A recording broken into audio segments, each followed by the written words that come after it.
noći radnici su morali prenoćiti kraj sarkofaga.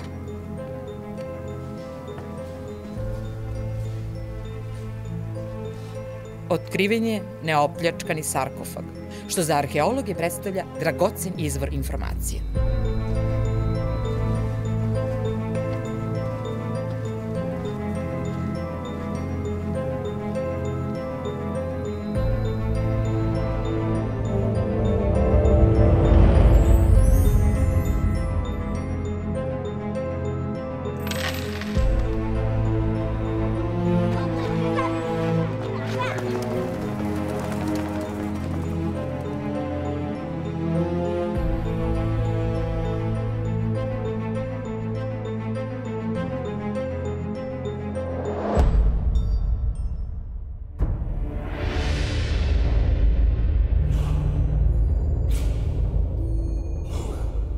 Na Viminacijumu 2018. godine na lokalitetu Rit prilikom istraživanja nekropole otkriven je sarkofag.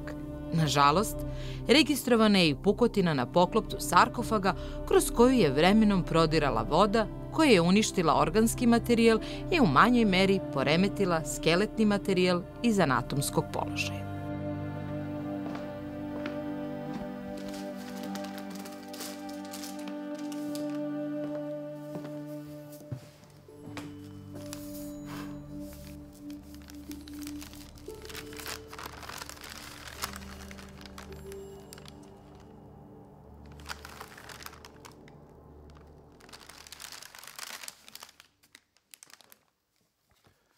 Početna ideja bila je da se radi o jednoj od takozvanih sahrana sa neobičajeno raskošnim grobnim inventarom. Naravno, u skladu sa time da se nalazimo na obodu rimskog sveta. U stručnoj literaturi se ovakve sahrane najčešće tretiraju kao grobovi devojaka koje su preminule pre stupanja u brak i koje su onda sahranjene sa mirazom. Smrt osobe od koje se očekivalo da može da doprinese zajednici stvaranjem novih generacija više je žaljena nego smrt onih koji još uvek nisu postale polno zrele ili koji su završile svoj reproduktivni život. Te je sahranama pripadnika najplodnijih starosnih grupa posvećena posebna pažnja koja se između ostalog ogleda i u raznovrsnosti i luksuznosti grobnog inventara. Rimljanke su težile jednoj idealizovanoj slici i trudile su se da njome praktično prenesu sve one važne poruke, ne samo o tome ko su one bile za života, već i o tome šta bi one želele da ostanu u životu koji dolazi nakon smrti. Zbog toga su čitav set opreme pažljivo birale, zato što su jako dobro znale kolika je moć te slike koja zrači njihov ovaj zemaljski život. I vi kada poredite taj grobni materijal koji se nalazi u grobovima, on je jako sličan i ima i svoje uporište i u onome kako su one vizuelno bile predstavljane na sarkofazima, stelama i u grobnom slikarstvu. Jer ono što je najupečatljivije za ženu, a što nju često u tom šematskom predstavljanju i prikazivanju i razlikuje, dakle u tom rodnom smislu od muškarca, jeste nakit, bogata odeća. I one su jako vodile računa o tome da, ukoliko su bile visokog društvenog položaja, to i naglase, pa su često predstavljene sa naušnicima, biserima, dragim, poludragim kamenjem, prstenjem i naravno veoma bogatim materijalima koji su trebali da ukažu sa tim klavusima na taj njihov visok položaj. Prilikom arheološkog otkrića ovog zaista jedinstvenog nalaza u vidu kamenog sarkofaga koji je bio netaknut, nije bio pljačkan i skeleti u njemu su bili u celosti očuvani, utvrdili smo da se ne radi o jednoj osobi, nego zapravo o dve osobe koje su bile odrasle. Muškarac je bio nešto stariji i njegova starost je bila između 35 i 40 godina i bio je nešto robustnije građe, dok je žena bila poprilično gracilna i njena visina iznosila samo oko 150 cm, dok je u trenutku smrti mogla imati do 25 godina starosti. Razlike u starosnoj dobi mogu se manifestovati na više načina u grobnom zapisu, specifičnom lokacijom sahrane, orijentacijom tela ili načina na koje je ono tretirano i naravno izborom predmeta priloženih uz preminulu osobu. Da li su u krvnom srodstvu ili u pitanju bračni par?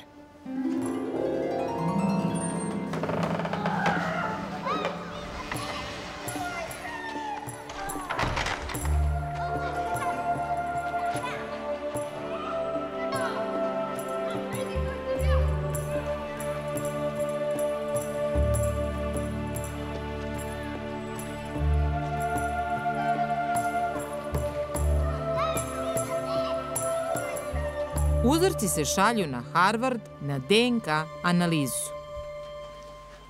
Kuda će nas odvesti rezultati pronađenog materijala dok čekamo rezultati DNK? U sarkofagu su otkriveni ostaci elemenata osnovnog pogrebnog rituala koji su predstavljeni kroz novac i staklene posude, a vezuju se za sam čin sahrane. Tako su otkrivene 3 posude od stakla koje zovemo balsamarijumi i koji su po svoj prilici luksuzna zamena za 3 keramičke posude kakve često srećemo u grobovima ovde u Viminacijumu. Pretpostavljamo da su u njima bili prilozi u vidu vode, vina i maslinovog ulja. Otkrivena su i 4 novca od bronze, po 2 uz butnu kost i jednog i drugog pokojnika. Kada su ove dve osobe sahranjene i da li je to učinjeno istovremeno? Idemo da saznamo kod numizmatičara. Kakve nam vesti donosite vezano za ovaj naš sarkofag i tu dvojnu sahranu? Miro, kao i uvek, tvoja će biti definitivna presuda kada je datovanje u pitanju. Šta nam kaže novac? Pa, imam informacije za vas i to dobre. 2 novčića nađena pored ženske individue. Jedan od njih sasvim sigurno pripada emisijama bitinijske kovnice Nikeje. Mala Azija. Da, kao što znaš, na Viminacijumu su veoma česti nalazi novca te maloazijske kovnice. I najverovatnije pripada emisijama Aleksandra Severa.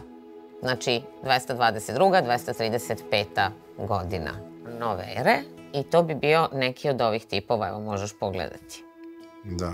Drugi je, nažalost, potpuno nečitljiv, ali po svemu sudeći pripada takođe emisijama provincijalnim i istom periodu. Znači, 3. ili 4. deceniji 3. veka. Ali za nas su zanimljivija ova druga 2, koja su nađena uz muškarca. Oba pripadaju emisijama kovnice Viminacijum, provincijalne. Kasniji su. Jesu, i kovani su na Viminacijumu. Sjajno. Prvi od njih je kovan za Filipa I između 244. i 247. pošto nije sasvim čitljiva godina. A drugi za Trebonijana Gala, u pitanju su opet moguće 2 godine, jer je jako loše očuvan i ne možemo pročitati tačnu godinu, ali datujemo ga između 250. i 252. godine. I sad, kad sve to stavimo na jedno mesto, te informacije, šta nam kaže numizmatika kada je tačno izvršena sahrana? Pa vidiš, novac predstavlja veoma važan parametar za datovanje arheoloških celina, pa i ove sahrane u sarkofagu. Međutim, moramo biti jako obazrivi, jer to što je ovaj novčić najkasnije kovan, na primjer 252. ne znači da je on stavljen u grob te godine i da je tada izvršena sahrana, pogotovo zbog lošeg stanja očuvanosti. Ja bih iz mog iskustva do sadašnjeg predložila da se na 252. godinu doda 20, možda i 25 godina. I onda mi dolazimo do 8. decenije 3. veka ili njenog samog kraja kao najverovatnijeg vremena sahrane. I još jedno pitanje samo imam. Budući da su ova 2 novčića kod muškarca kasnija, da li postoji mogućnost da je on sahranjen nekih 15-20 godina kasnije? Nisam sigurna da ti to kažem. Sasvim na osnovu numizmatičkih nalaza nije isključena mogućnost, ali razlika bi bila hronološki jako mala, od nekih 10 godina. Hvala ti, Miro, stvarno si nam mnogo pomogla. Nema na čemu. Ovo je već nešto. Imamo vreme sahrane, negde druga polovina 3. veka. Idemo dalje da razrešimo sudbinu pokojnika sahranjenih u sarkofagu.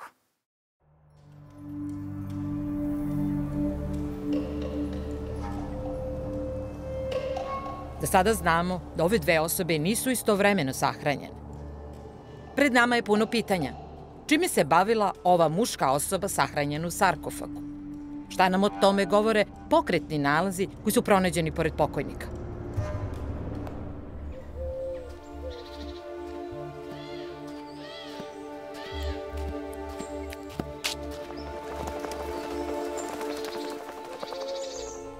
U predelu kostiju stopala muškarca otkriveno je više od 500 malih gvozdenih eksera koji su služili za pričvršćivanje đona na kožnoj obući. U stručnoj literaturi se smatra da ovakvi nalazi, pogotovo u tolikom broju, ukazuju na pripadnost osobe vojničkim krugovima, bilo aktivno ili nakon završetka službe.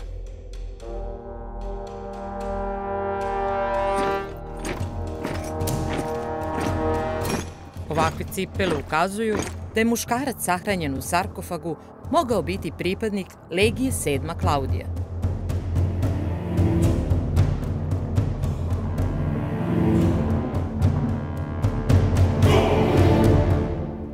Već pri prvom kontaktu sa ovim skeletom na antropološkom stolu bilo je vidno da je u pitanju osoba muškog pola starosti između 35 i 40 godina koja je bila izraženije robustne građe. Za rimski period to je bila visina iznad proseka između 1,75 i 1,80 m i markeri okupacionog stresa na kostima su ukazali da ova osoba nije mogla biti vojnik.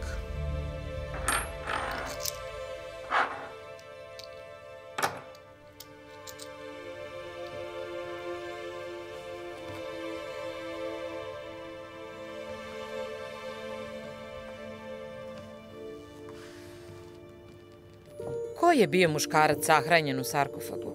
I kakva je njegova funkcija mogla biti u Legiji?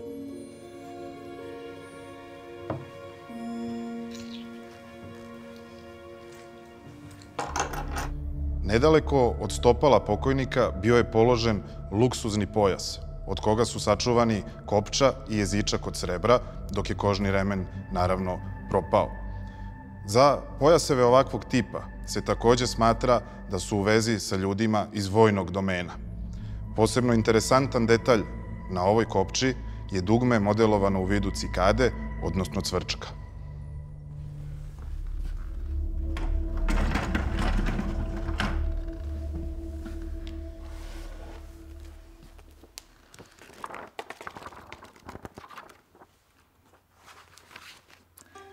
Da li nam ova predstava cvrčka može ukazati na etničko poreklo pokojnika?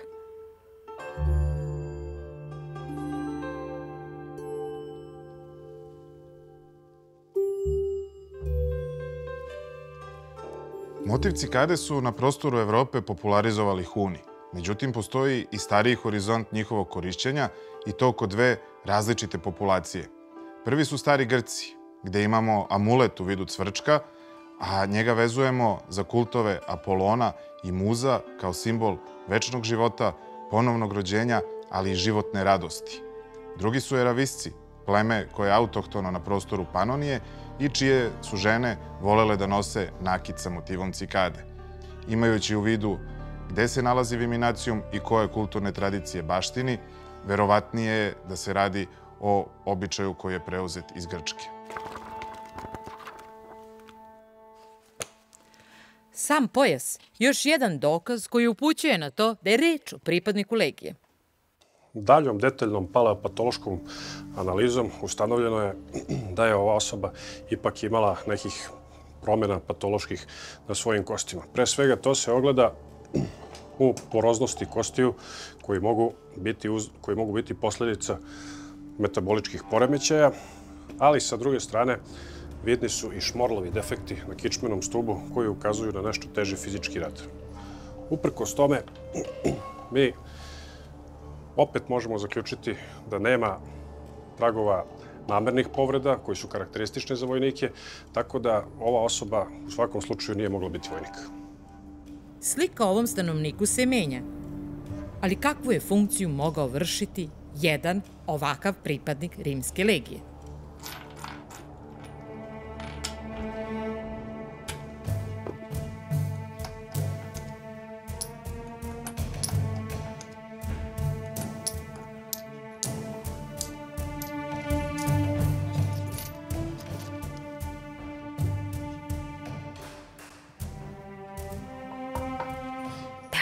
Možda bio Exactus Legionis, to jest legijski računovođa.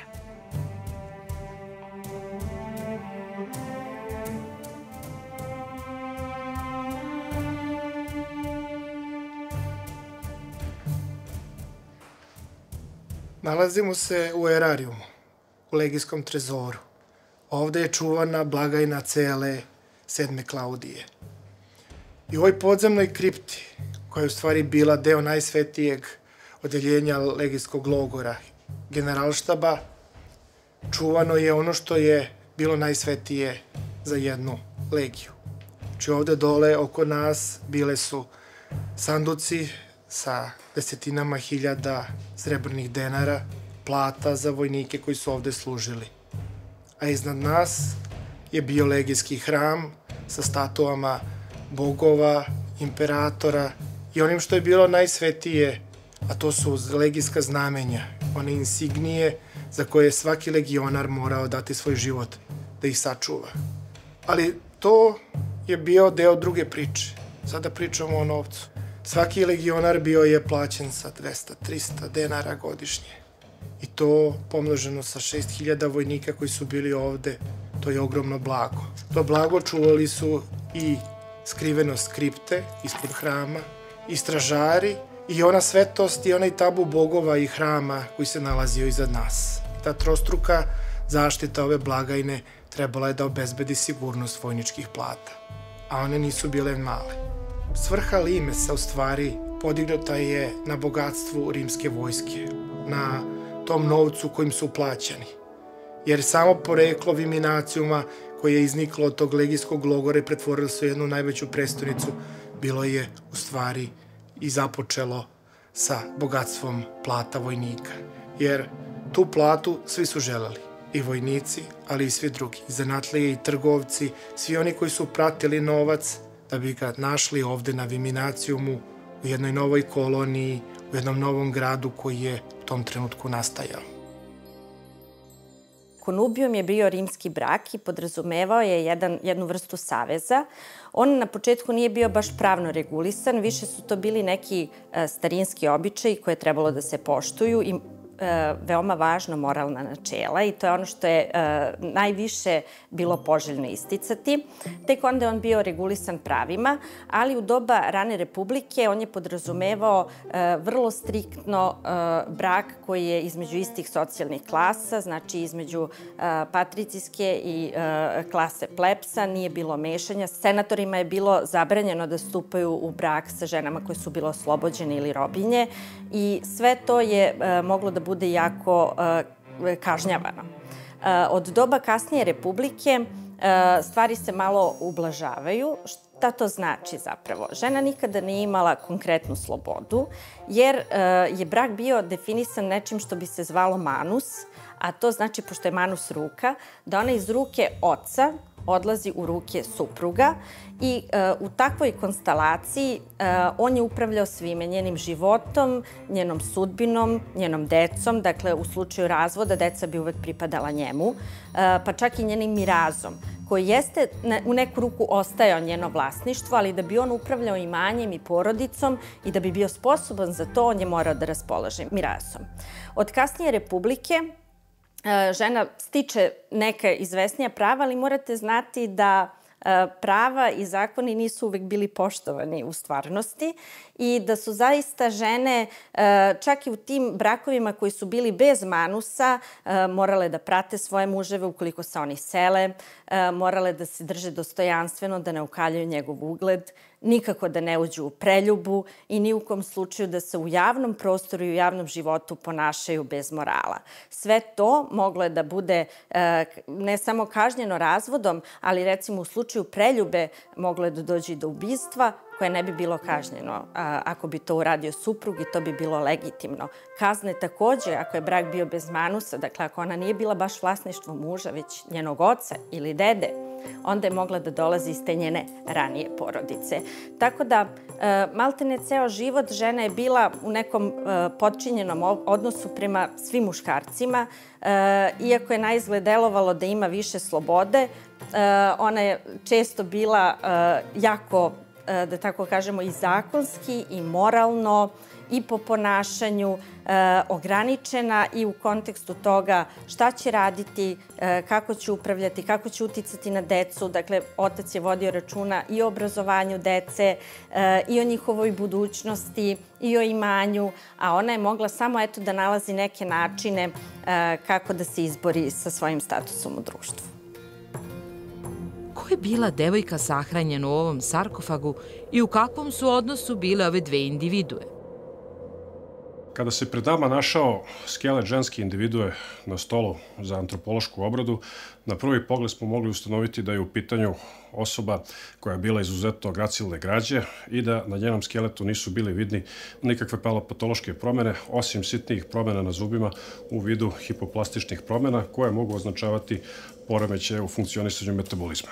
Sa druge strane, ovakav skelet i celokupan kontekst sahrane može ukazati da je bilo reči o nekoj bogatijoj osobi. Da li nam razlika u visini ukazuje na činjenicu da je smanjena šansa da su ove dve osobe u krvnom srodstvu? Pored lobanje pokojnice, otkrivena su dva para ukosnica. Jedan od kosti, a drugi od gagata.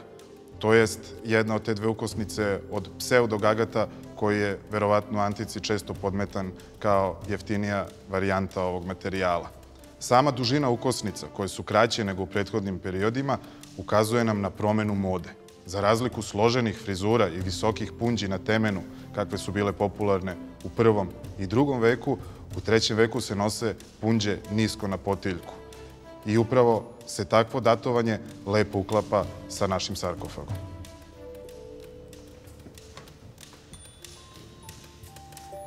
Ukosnice su, osim za pričvršćivanje frizure, korišćene za pričvršćivanje vela. Tako je bilo osigurano da veo neće odleteti tokom vetrovitog vremena. Ukosnice su nezaobilazni deo opreme svake matrone u procesu njenog formiranja vizuelnog identiteta. Sa druge strane, moramo ih očekivati i kod osoba, to jest devojaka koje još uvek nisu stupile u brak, jer je za zajednicu bilo neprihvatljivo da bilo koja polno zrela osoba ide raspuštene kose.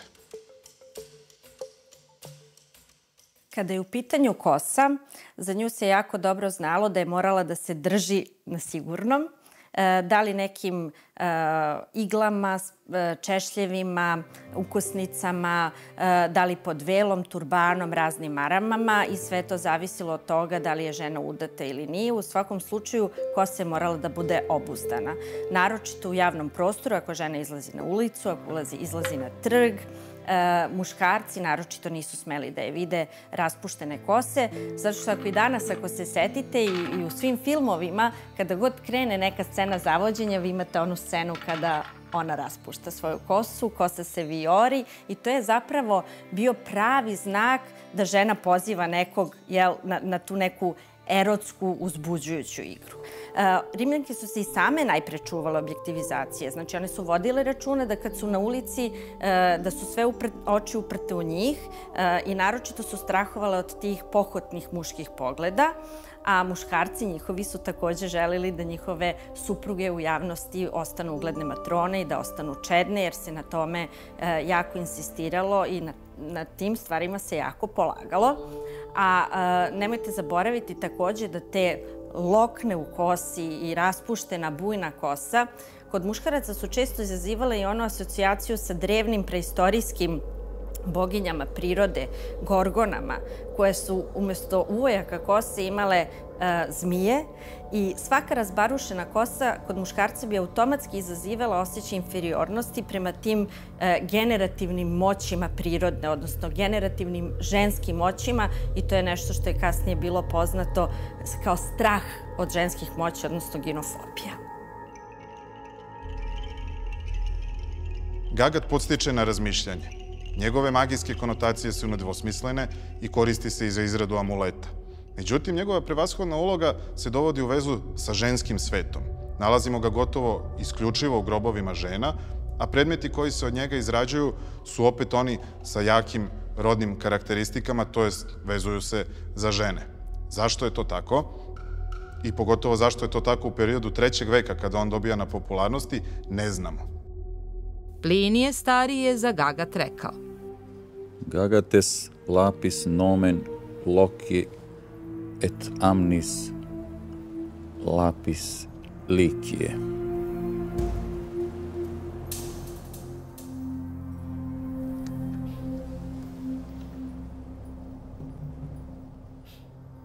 Niger est planum pomicosus levis non multum aligno differens.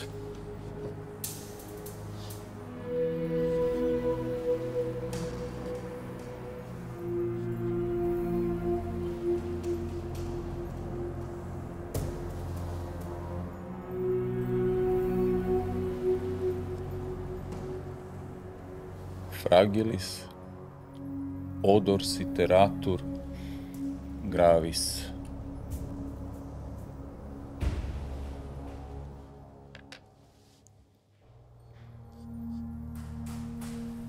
Možda nam od pomoći mogu biti izvori antičkih pisaca, koji spominju Gagat i gde, pored drugih njegovih dobrih svojstava, navode da su njegova isparenja, kao i amuleti od njega, bili izuzetno korisni u lečenju bolesti ženskog reproduktivnog sistema. Konkretno, jedne bolesti za koju su oni verovali da postoji, a mi danas svakako znamo da ne, a to je gušenje matericom.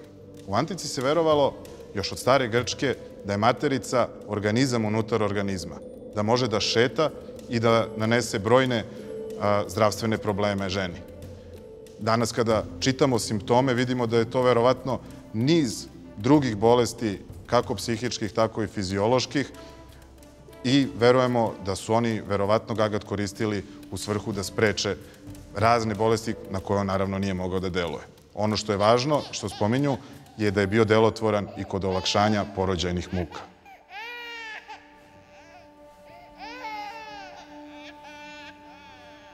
Razlozi za ovakvu simboliku Gagata nisu još uvek razjašnjeni, te mi Plinijev tekst u njegovoj upotrebi veoma koristan.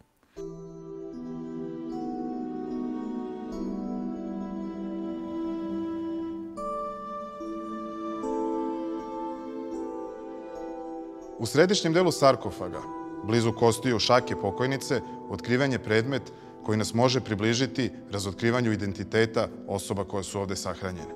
U pitanju je zlatni prsten, na čijoj glavi je obrnuto urezana reč simp. Možemo pretpostaviti da se radi o vereničkom prstenu sa skraćenim imenom prosca, kakve znamo iz drugih delova carstva. Malo je verovati da je devojci pre čina prosjedbe bio potreban ovakav predmet kojim će se ona potpisivati, a svakako je postajao bitan nakon stupanja u brak i njenog novog identiteta.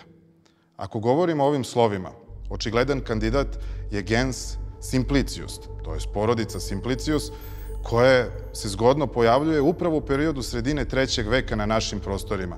Tako imamo posvedočene ljude sa ovim imenom u Sirmijumu, u Singidunumu i na ostavi srebrnih predmeta u selu Donji Branetići, pored planine Rudnik.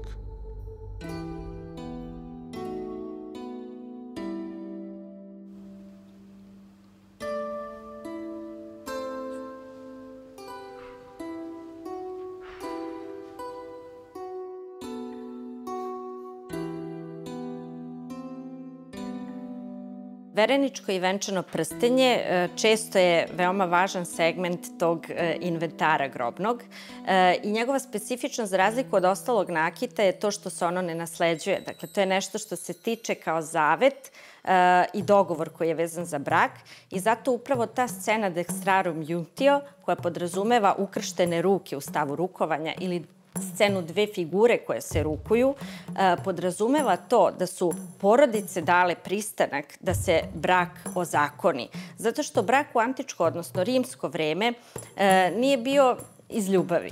To je bio jedna vrsta dogovora, kao što su i carski brakovi bili politički dogovori i politički savezi. I ovo su bili savezi dve ugledne kuće, dve ugledne porodice i ovakvo prstenje trebalo u stvari da posvedoči da je dogovor napravljen, a pravi brak zapravo počinje onog momenta kada nevesta uđe u samu kuću. Vereničko prstenje imale su samo žene, dok je ovo venčano prstenje mogli su da nose i muškarci i žene i pored ovih uobičajenih scena mogli su to da se nađu njihovi portreti, uklesana, odnosno urezana imena supružnika, na taj način da takođe posvedoče koje su to porodice, odnosno ličnosti, ti koji su obećali sklapanje saveza. Među dislociranim dugim kostima donjih ekstremiteta pokojnice, najverovatnije u predelu karlice, otkriveno je ogledalo od srebra sa drškom izrađenom u vidu Herkulovog čvora. U predelu pojasa nalazilo se srebrno kružno ogledalo sa horizontalnom drškom, a oko njega veliki broj perlica od zlata, bisera, stakla i gagata. Možemo pretpostaviti da su ti predmeti bili našiveni na neku vrstu torbice ili vrećice u kojoj se ogledalo nalazilo. Ogledala imaju jako bitnu funkciju prilikom različitih obreda prelaza, a venčanje je jedan od najbitnijih obreda prelaza tokom životnog toka jedne ženske individue. Međutim, i sama smrt je obred prelaza i analize distribucije ogledala na viminacijumskim nekropolama su nam pokazale da ona nisu pouzdano oruđe u određivanju roda ili životne dobi. A kada pogledate u realnom životu kako je ta žena živela, onda shvatate da pored onog materijalnog što je ona unosila u brak, što je bilo nasleđe iz njene kuće, ono što je takođe bio miraz, bio je taj njen toaletni pribor. Znači njena neka lična imovina koja je njoj trebala da služi, da se dopadne svom mužu, da kod njega izazove želju, da ona postane njegova žena i stvarno, dakle nakon tog čina stupanja u brak, što konačno rezultira time da će postati majka i roditi njegove naslednike, što je bila i njena osnovna životna uloga. Dakle, slike u grobnicama ili na funerarnom materijalu i sami grobni prilozi koji su pohranjeni uz pokojnice uvek svedoče o tome koja je ta žena bila za života i kako je želela da ostane upamćena u životu nakon smrti.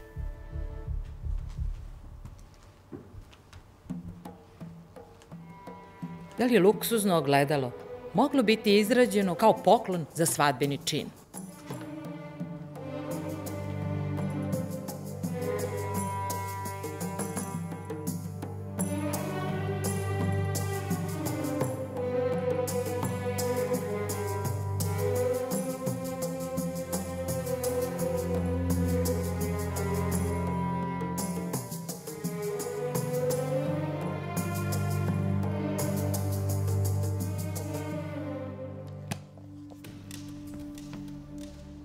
Na ovakav zaključak upućuje način modelovanja drške u vidu Herkulovog čvora koji je imao snažnu simboliku tokom ceremonije venčanja.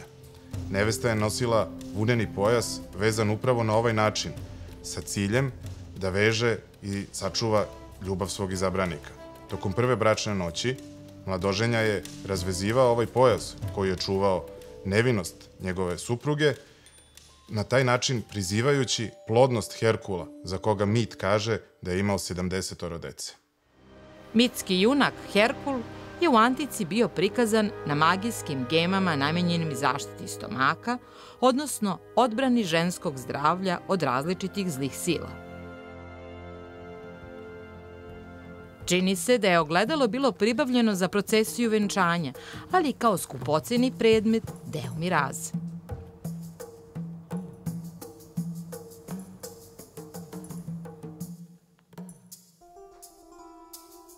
Donekle, problematični deo grobnog inventara mogle bi da predstavljaju biserne perle našivene na torbicu, budući da su biseri po pravilu u rimskom svetu bili rezervisani samo za žene koje su se ostvarile u ulozi majke, na šta se gledalo kao na najveće dostignuće tokom životnog toka.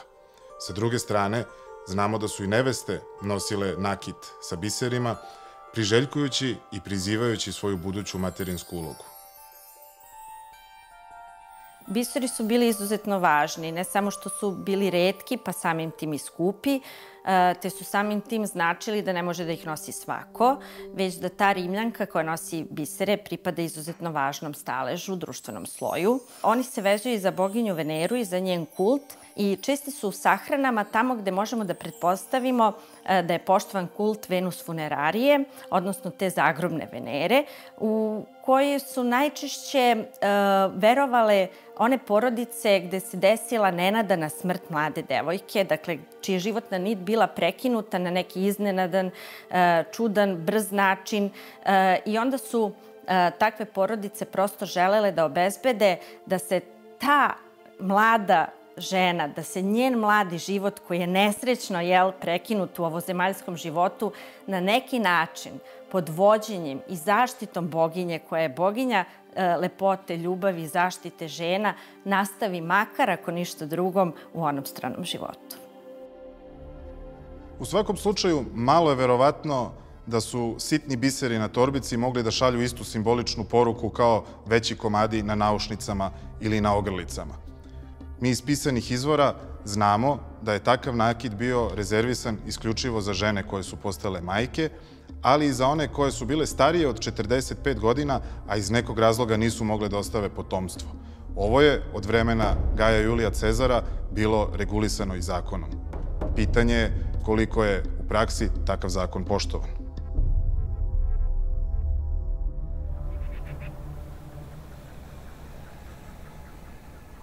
Proces arheoloških istraživanja je veoma složen i služi se brojnim prirodnim naukama kako bi otkrio prirodu materijala i brojne informacije skrivene prošlosti. Evo nas u Institutu za nuklearne nauke Vinča, gdje smo došli da saznamo neke nove podatke vezane za priloge položene uz našu pokojnicu. Krenimo.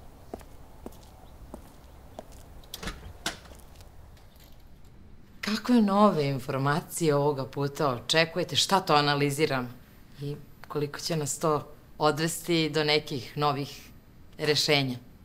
Nalazimo se u Vinči, u laboratoriji 060, gde ćemo nekim fizičko-hemijskim analizama da vidimo koliko je zapravo raskošan ovaj naš sarkofag.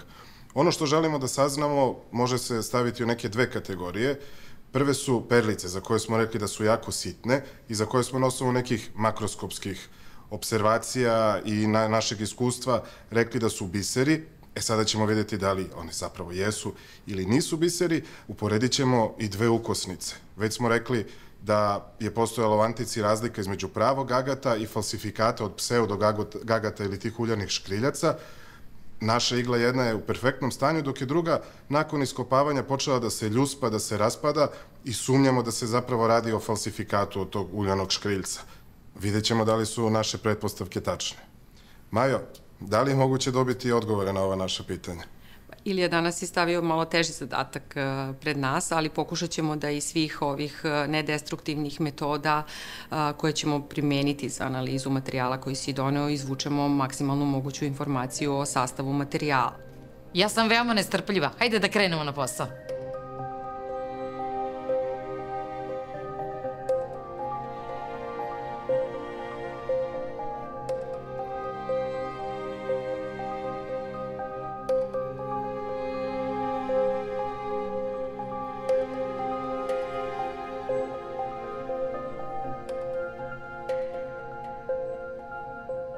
Evo, kao što vidite, pojavljuju se pikovi. Oni nama govore da se na određenom mestu u ovom spektru pojavljuju određeni hemijski elementi u materijalu koji analiziramo.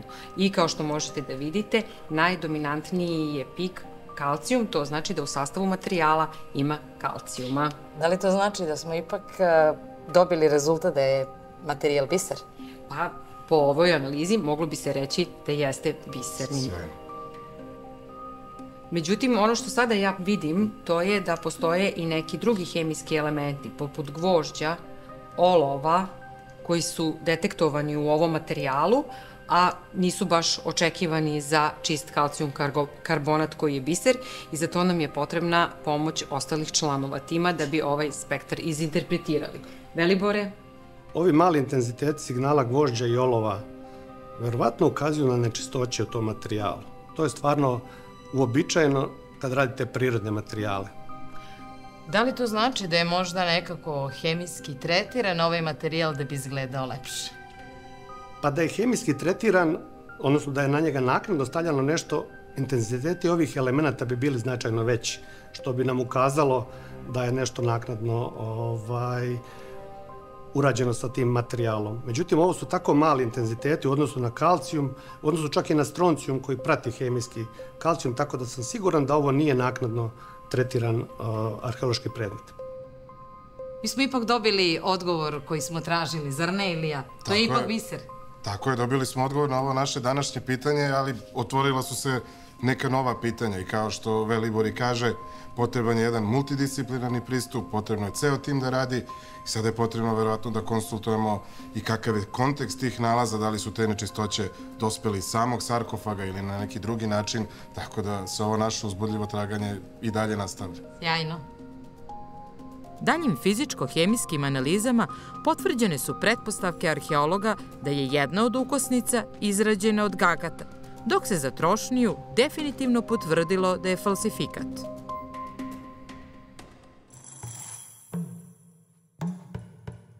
Otkrivenim zlatnim nitima mogla je biti vezana pomenuta torbica uz podjednaku mogućnost da one mogu poticati i sa nekog odevnog predmeta. Zlato tkana odeća je bila izuzetan luksuz, dostupan samo najbogatijim stanovnicima Rimskog carstva. O tome koliko je bila vredna govori i podatak da se ta zlatna nit prilikom tkanja obmotavala oko svilene niti, koja je možda bila još i skuplja. Svila je do Rimljana dolazila preko parćana čak iz Kine.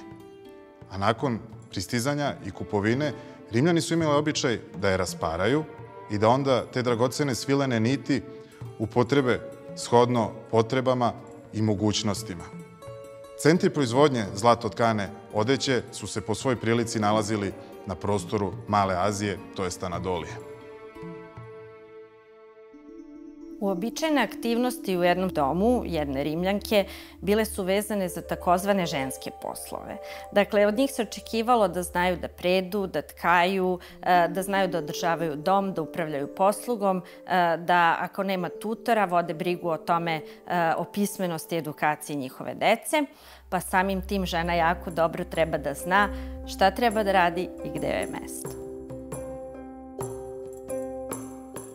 Detaljna antropološka analiza skeleta ženske individue nije pokazala gotovo nikakve paleopatološke promjene u vidu pokazatelja teškog fizičkog rada ili preloma kostiju ili nekih drugih oboljenja, tako da smo mogli zaključiti da je ova osoba pripadala nekom višem staležu društva. Budući da su skeletni ostaci u sarkofagu sačuvani u jako dobrom stanju, različite multidisciplinarne analize bi bile od velike pomoći u rasvetljavanju životnog doba pokojnice. Ukoliko bi se ispostavilo da su pokojnici u krvnom srodstvu, to jest da su otac i ćerka ili brat i sestra, mogli bismo da pretpostavimo da se ovde radi o sahrani neudate ženske osobe koja je svoj miraz ponela sa sobom u smrt, a ne u novi dom.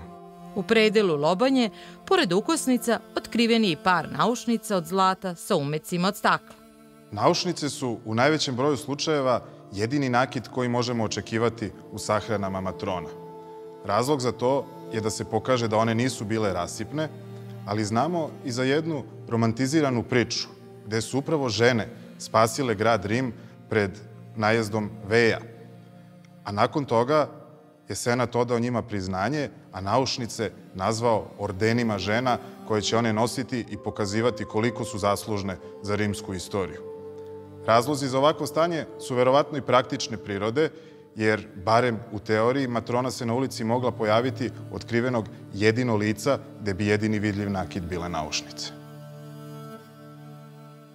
U slučaju da pokojnici nisu bili u krvnom srodstvu, realno je za pretpostaviti da je reč o supruzi koja je preminula pre nego što je ostavila poroda, te je sahranjena sa nakitom koji nije imala kome da zavešta.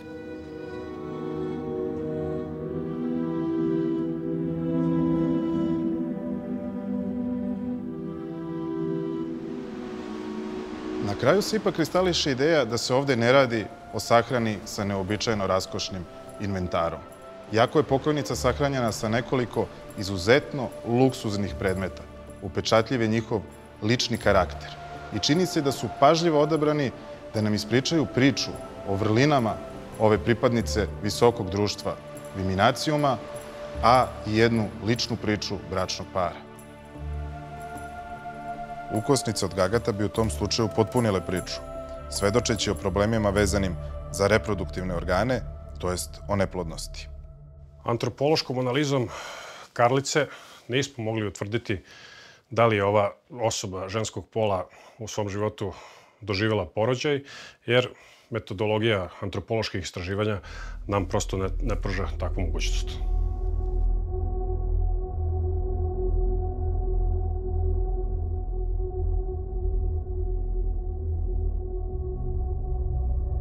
Nedaleko od stopala pokojnice otkrivena je minijaturna T fibula od srebra.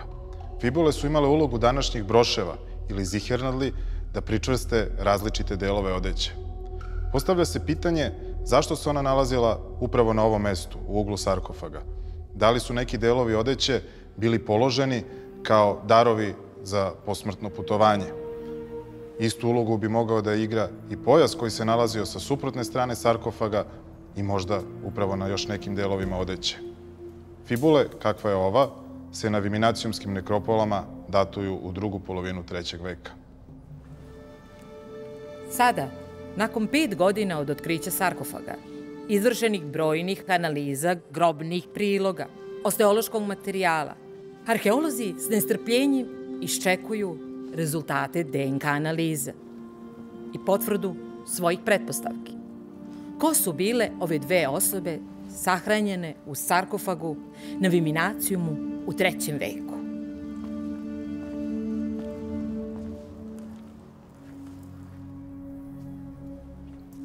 Ćao, Ilija. Zdravo. Šta kažeš, stigli su ovi rezultati? Upravo su stigli. Da ti pokažem. Šta kaže srodstvo? Rezultati su više nego interesantni. Sve se uklapa u našu interpretaciju. Nisu otac i ćerka, nisu brat i sestra, tako da oni zapravo jesu ljubavni par.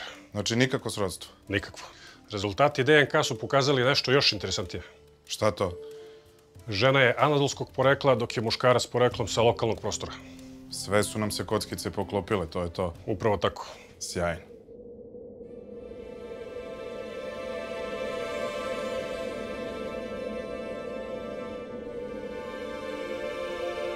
Zahvaljujući rezultatima antropoloških i DNK analiza, napravljene su grafičke rekonstrukcije mogućeg izgleda našeg ljubavnog para i sarkofaga.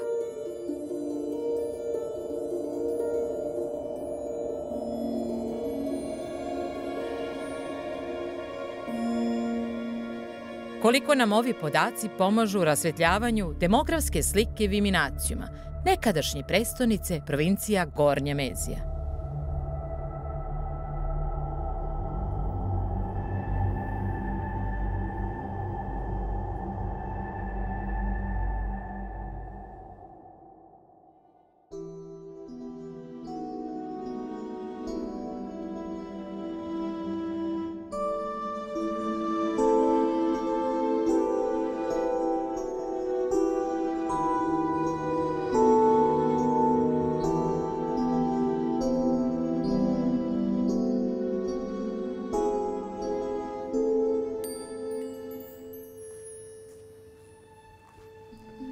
Da li se ovaj bračni par upoznao prilikom trgovine legionara sa ovom anadolskom porodicom, kada je lepa Anadolka legionaru zapala za oko? Priliv ljudi iz Anadolije, ili ti zapadnog dela Male Azije, je bio značajan. I moramo naglasiti da se ovde u velikom broju slučajeva radi o učenim i imućnim ljudima iz velikih ekonomskih i kulturnih centara kakvi su Efes, Pergam, Milet. I njihovo doseljavanje svakako je obogatilo i podstaklo dalji razvoj Viminacijuma.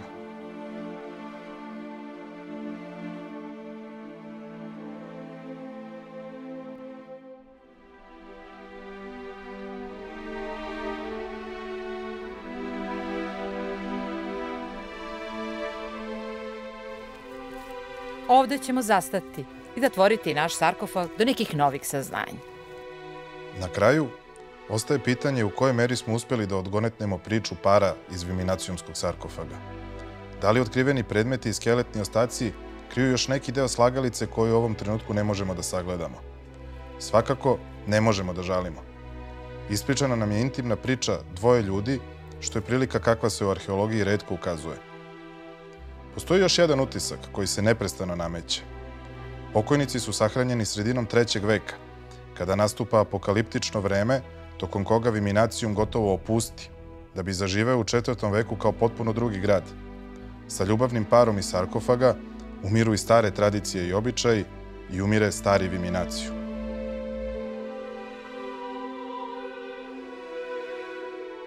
A nauka 21. veka, sjajan tim arheologa, brojne arheološke analize, a sve začinjeno uz malo mašte, daju nam priliku da rekonstruišemo još jednu slagalicu prošlosti.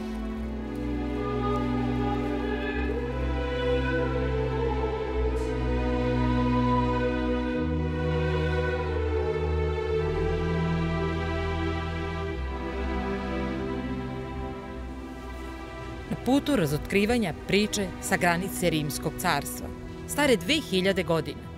Sve nas je vodila, spojila jedna ista nit, a to je ljubav.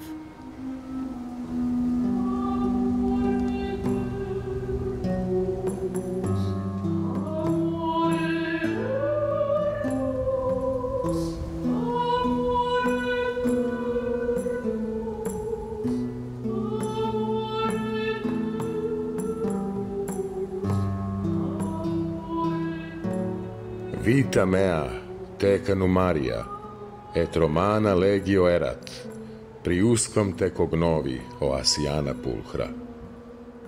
Tantum in romani populi principatum magno, cuius modi amor fieri potuit.